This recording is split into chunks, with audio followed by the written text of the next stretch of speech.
Hello students, আমি Moumita ma'am. আশা করি তোমরা সকলেই খুব ভালো আছো। Welcome back to our channel.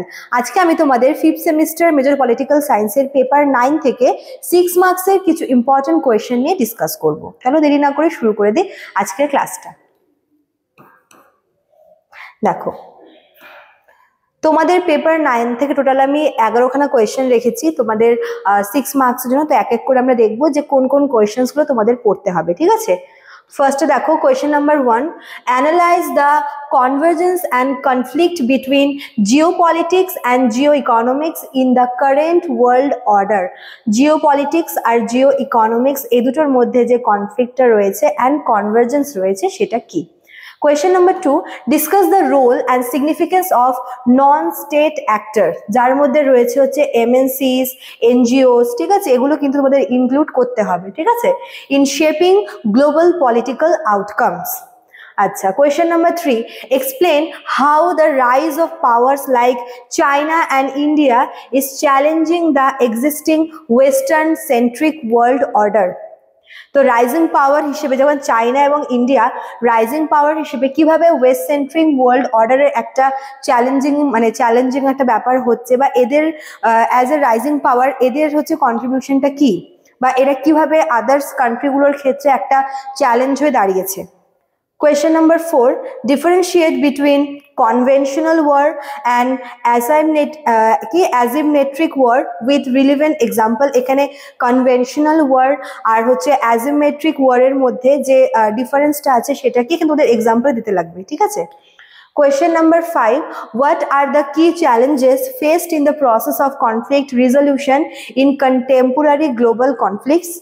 আচ্ছা, question number 6, explain the historical roots and the role of external power in perpetuating the Arab-Israel conflict. আরব এবং ইসরায়েলের যে দ্বন্দ্ব রয়েছে এই দুটোর মধ্যে যে এক্সটার্নাল পাওয়ার রয়েছে, যে বহির যে ক্ষমতাগুলো রয়েছে, বহির্বিশ্বের ক্ষমতা, তাদের ভূমিকা কি? এটা হচ্ছে তোমাদের ভীষণ ইম্পর্টেন্ট কোয়েশ্চেন তোমাদের এক্সামের জন্য। আচ্ছা চলো, next question number 7, analyze the role of state and non-state actors in the continuation of the India-Pakistan conflict. এটাও ভীষণ ইম্পর্টেন্ট। ইন্দো-পাক ওয়ারের মধ্যে মানে তাদের যে দ্বন্দ্ব এর মধ্যে হচ্ছে স্টেট এবং নন স্টেট অ্যাক্টরদের ভূমিকাটা কি, ঠিক আছে? Question number 8, examine the geopolitical consequences of the ongoing Russia-Ukraine conflict on the European security architecture. তোমাদের সিলেবাসে তিনটা কনফ্লিক্ট আছে, আরব ইসরায়েল, তারপর হচ্ছে রাশিয়া ইউক্রেন, আর হচ্ছে ইন্ডিয়া পাকিস্তান। তোমাদের কিন্তু এই তিনটাই খুব ভালো করে পড়ে যেতে হবে, ঠিক আছে? আচ্ছা, question number 9, how does the shift from state security to human security change the policy priorities of international organisations? ঠিক আছে, কিভাবে এই যে স্টেট সিকিউরিটি থেকে যে হিউম্যান সিকিউরিটির এই যে শিফটিংটা, এটা কিভাবে বিভিন্ন রকমের যে আন্তর্জাতিক যে সংস্থাগুলো আছে সেগুলোর যে প্রায়োরিটির ক্ষেত্রে কোন রকম কেমন কেমন চেঞ্জেস এনেছে, এই যে শিফটিংটা এটা কিভাবে একটা বড় চেঞ্জ এনেছে, ঠিক আছে?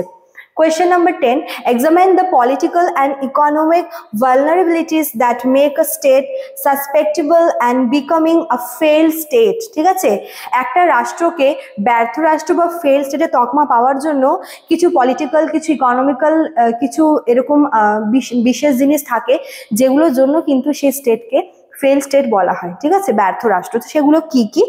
আচ্ছা, question number 11, তোমাদের হচ্ছে এখান থেকে 6 মার্কসের জন্য last question, discuss the mechanisms and challenges involved in combating transnational crime, especially human trafficking.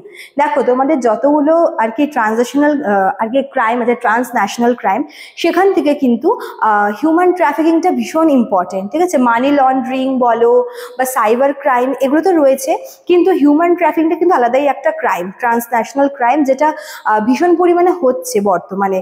তো এটা তোমাদের আমি হচ্ছে 6 মার্কসের জন্য রেখেছি, তোমরা এটা কিন্তু অবশ্যই পড়ে নেবে, ঠিক আছে? তো এই 11টা কোয়েশ্চেন তোমাদের 6 মার্কসের জন্য আমি দিয়েছি। তোমরা চাইলে কিন্তু এটা স্ক্রিনশট নিয়ে রাখতে পারো, অথবা তোমরা চাইলে ভিডিওটা কিন্তু পজ করে করে দেখতে পারো এবং খাতায় নোট ডাউন করে নিতে পারো, ঠিক আছে?